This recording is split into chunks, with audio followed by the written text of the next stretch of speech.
Hey, what's up, guys? This is V's Gaming here, and today I'm going to be doing a review for Ghost of Tsushima. More importantly, their newly released DLC, Island of Iki, that came with a Director's Cut. So let's go ahead and get into the review. All right, let's get into the overview of Ghost of Tsushima. So if you haven't played Ghost of Tsushima, you are dead wrong. You need to stop what you're doing right now and go and get the Director's Cut of Ghost of Tsushima because it is the definitive way to play this game. But anyways, Ghost of Tsushima is where Khotun Khan and the Mongol forces are trying to take over the island of Tsushima. Jin Sakai, the protagonist, is one of the last few samurai to rid the Mongols from Tsushima, plain and simple. But due to the sheer force of the Mongols, he has to use unhonorable ways to deal with them, such as killing from behind and from the shadow, from which he gets his title, the Ghost of Tsushima. Now, how this leads to the DLC is because literally right after they find out about a new Mongol threat called the Eagle. The Eagle is this female Mongol who's a shaman and uses like poison as her way to deal with like the islanders. And Jin Sakai finds out that this eagle is located in the island of Iki, which, by the way, is actually where his dad died. So this is not spoilers because this is literally the first few minutes in the game.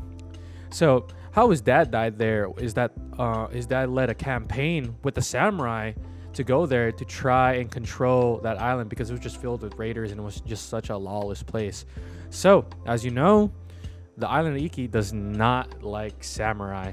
But anyways, Jin Sakai doesn't care about that. He just cares about getting rid of the Mongol forces.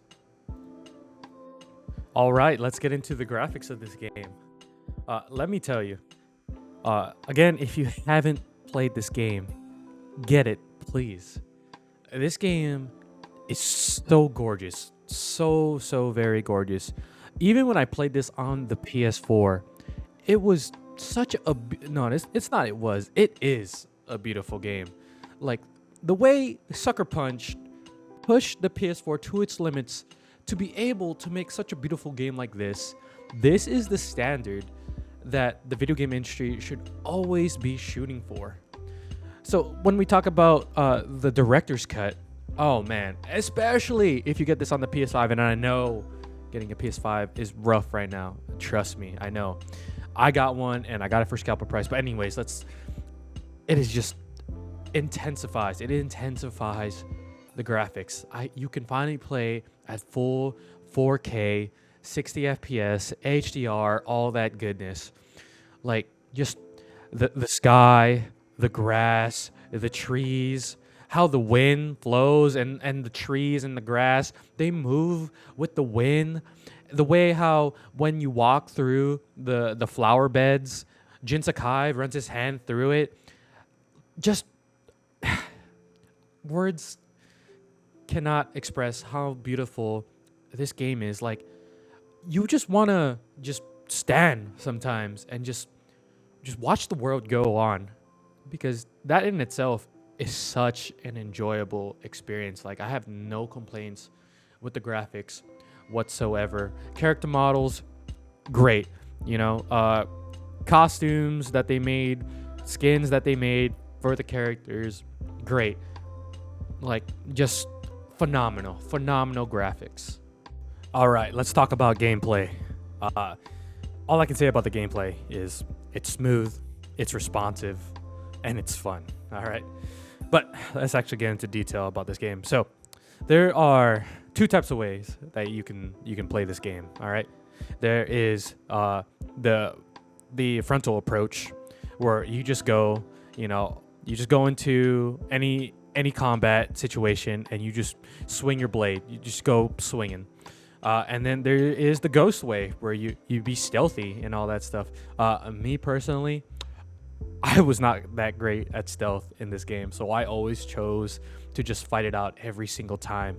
And I know this might be a wrong opinion, or unpopular opinion, I should say, but I think the game is more fun when you just battle it out, because I just love fighting the opponents, just because like you just want to parry them, you just absolutely want to wreck them, you know what I mean? It's just so satisfying to kill them like that.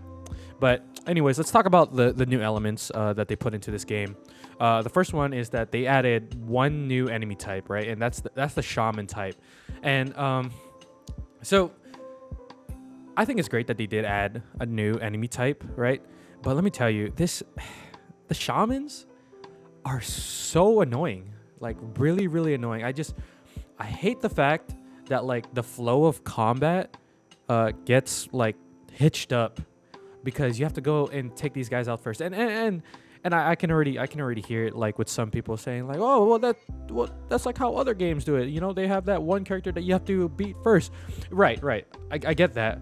But the fact that all of the enemies can pretty much get you down to one health with one attack when the shaman is doing their little singing thing while you're trying to go and approach them, I think that's pretty trash. And how like most of their attacks is unblockable during this time, I think it's not so great. But it does spice it up. It really does spice up the gameplay. But if there's one thing I have to say, like one thing that I want to say bad about this great game, I'm sorry, is that the shamans. Really feel like they should have done the shamans differently. You know, maybe still allow them to buff, you know, the enemies around them, but maybe not to that extent to where they get you down to almost like to just one health every single time. You know what I mean? Now to the second element, your horse can just wreck people up. Like your horse, well, in one of the side missions, you get armor for your horse, and you can just absolutely just trample on these guys.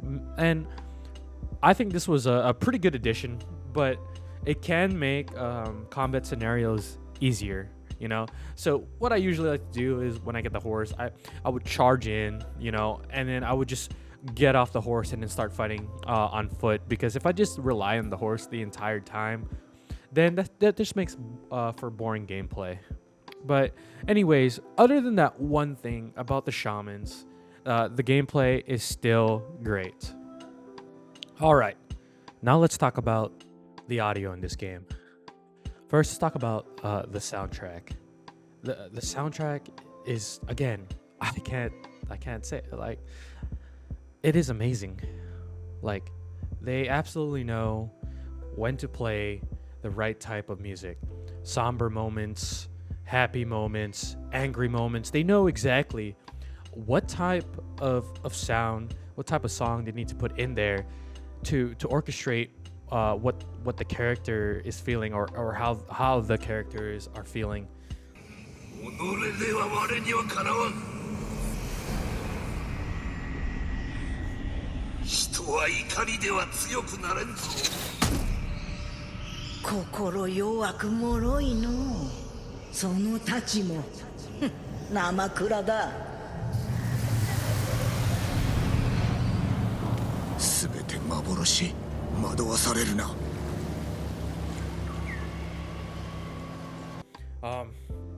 Now let's actually talk about, like, you know, the actual like sound of the game. You know, the footsteps. The footsteps are great. If you're walking on concrete, you can tell the difference between that and walking on grass. Every time you fight an opponent, you know, you hear the blades cling and clang. You actually feel the weight of the fight. And, you know, I feel like that's a lot of things that, you know, a lot of video game developers have trouble with, is like with melee. You know, they don't really get that satisfying like hit, like that feeling of hitting someone or getting hit. But Sucker Punch just does it so well. You know when you hit an opponent, you know when you block the sword, you know when you parry correctly because of the audio cues that happen. It's just perfect audio.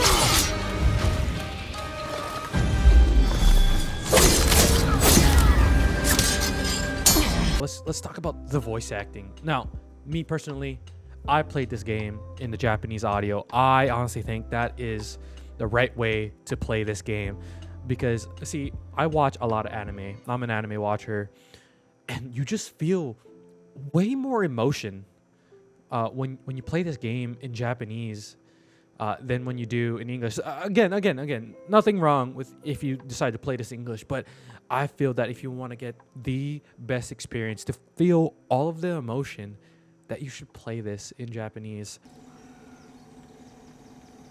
まだ青ざめてるな。しばらく休め。何者だ。答えよ。その言葉つき、ここじゃ通用しない。対馬だと思うな。幻が何を言う。太刀を抜け。切って確かめてみるか。So again, just amazing audio. Sucker Punch just keeps outdoing themselves with this. All right, let's wrap this review up.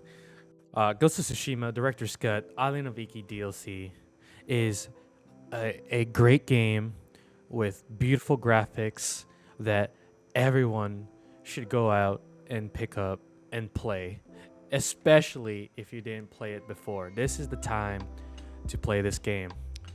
Now, again, the only complaints I have about this game was the new addition of the Shaman enemy type. But other than that, this is a masterpiece of a game. So I'm going to give this game a 5 out of 5. All right, guys. I appreciate you guys watching the video, listen to my review. Let me know down in the comments below if you like this review. This time I did my review without any scripts. This time I actually just went off my head, so that's why there was like a lot of ums and ahs. So, I mean, I still hope you guys like the review. I'm still trying to get good with doing reviews. This is just my second review right now. I'm going to push out a Psychonauts review once I'm done with the walkthrough. But again, thank you guys so much, and I'll see you guys at the next video.